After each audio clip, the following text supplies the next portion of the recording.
Are you tired of constantly getting absolutely massacred by a random NPC or a monster while trying to progress in the game?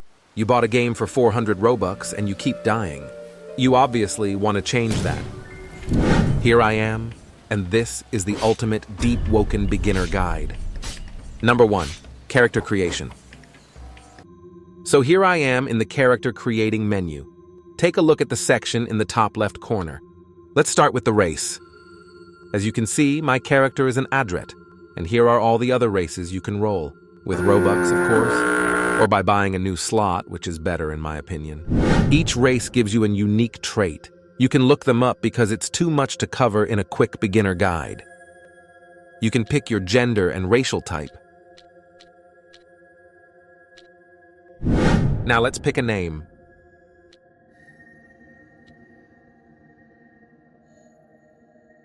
I've chosen Thoth Vendit. Now let's select a face.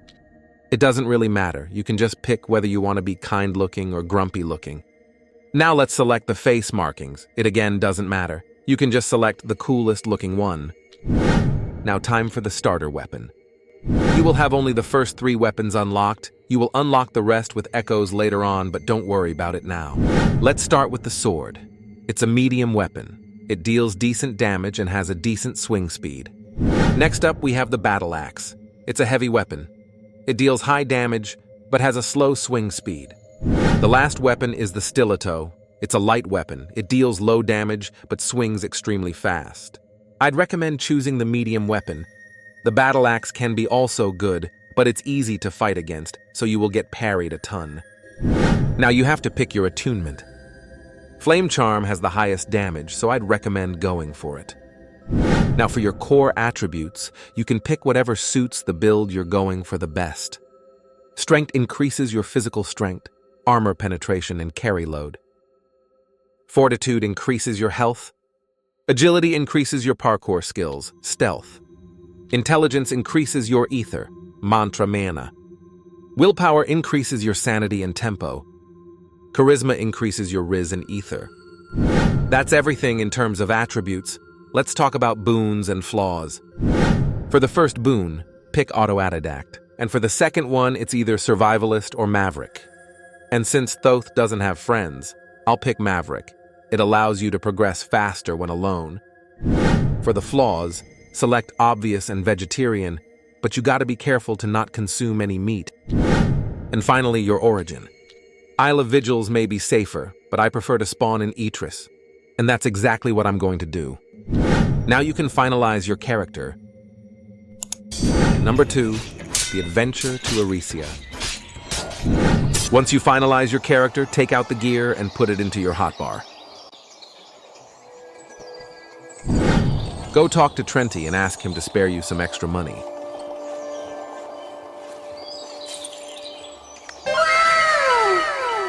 After you got your money, make sure to head to the antiquarian to buy the remaining gear for your build. Just follow where I go and remember the path for later.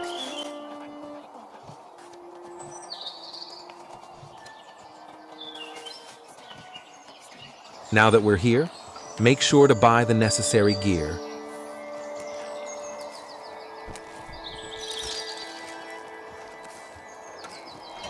Now you're ready to set sail to Erisia.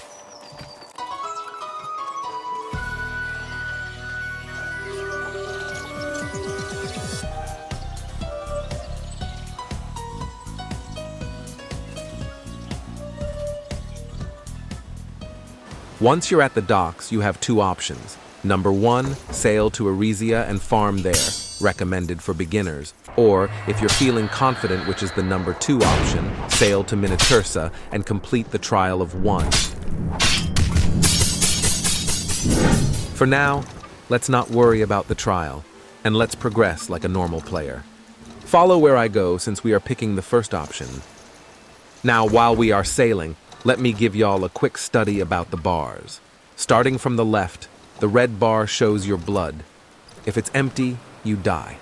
The remaining 2 represent your hunger and thirst. If they are empty, you die. Starting from the top, the first one shows your posture. If it fills up, you get block broken. It goes up every time someone hits you while you're blocking.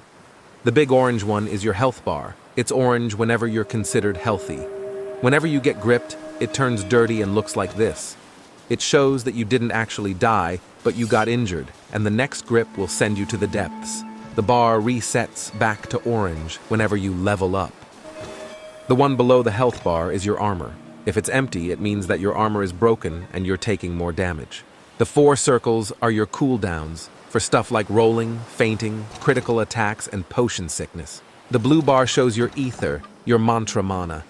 Using a mantra drains some of the bar, and it prevents you from spamming moves.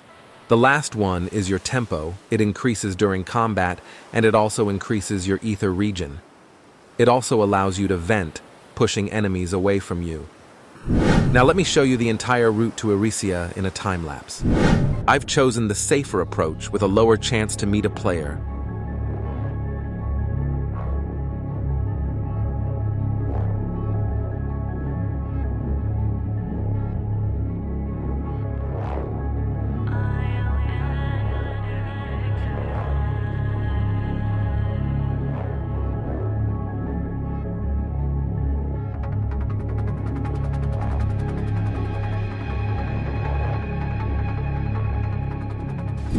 Here you are going to be fighting bandits that are scattered across the entire land. After gaining some XP from fighting, you can use your training gear to level up your attributes.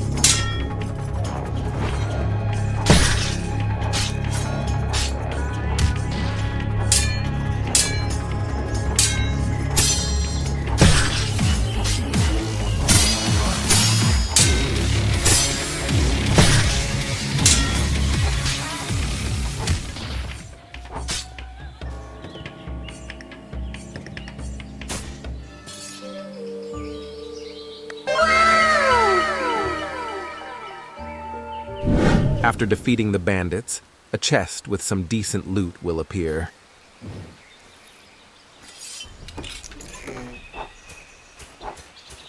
This is pretty much how the early stage of the game looks like.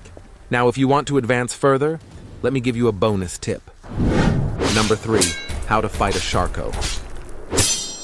This part of the guide is going to be really useful if you want to step out a tiny bit from the absolute beginner stages. First of all, I'll show you my trial of 1 footage of fighting the Sharko to show the moves.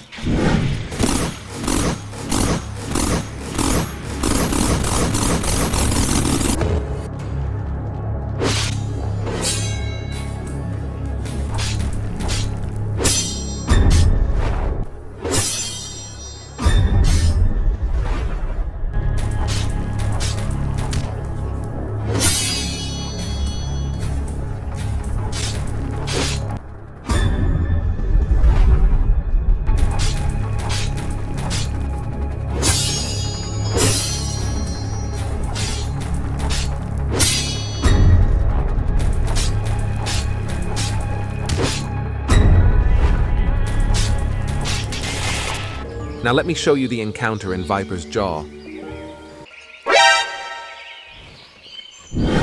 Also, after leveling up, you gain some stat points that you can invest at a campfire.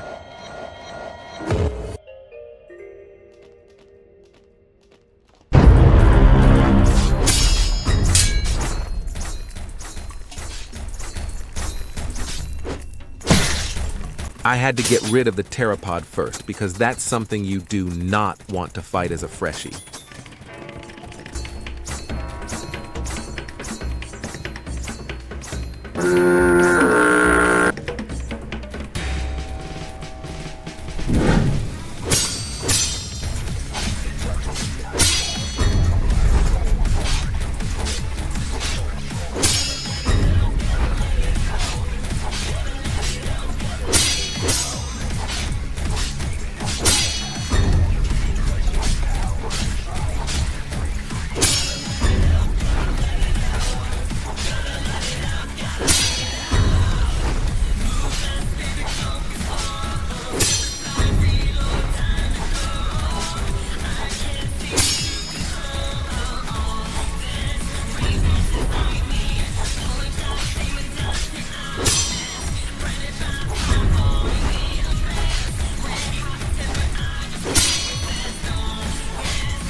What if you actually die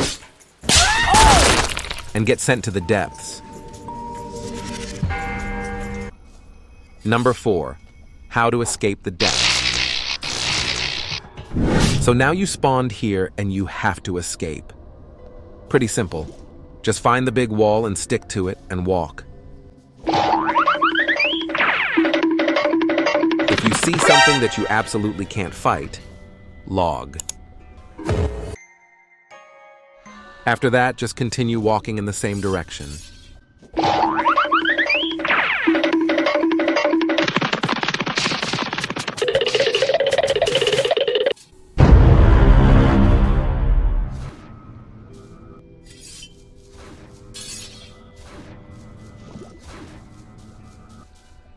Walk until you see a gate and a white crystal thing with 3 urchins on it.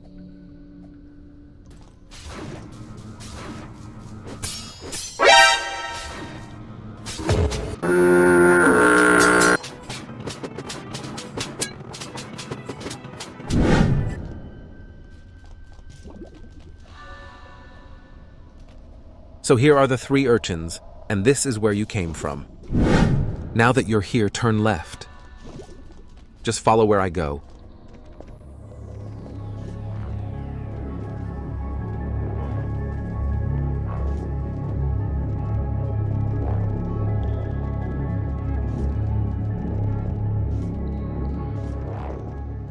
There should be barrels here, if there's none. Just log until you find a server that has them on this exact building. Now climb up the wall and go to the center.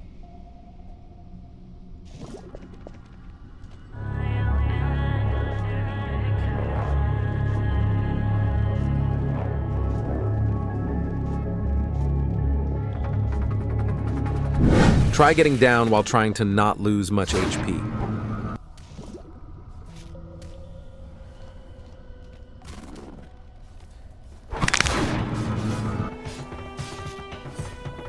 Now go inside the cathedral and pull the lever.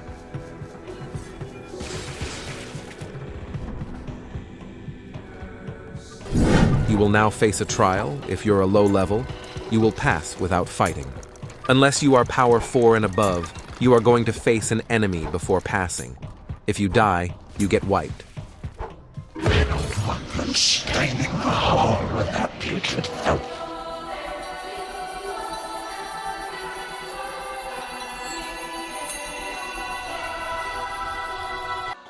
Now you're back at Etris with a normal health bar. I hope you guys found this guide useful. It took me quite a while to make this. Stay tuned for more and see y'all next time.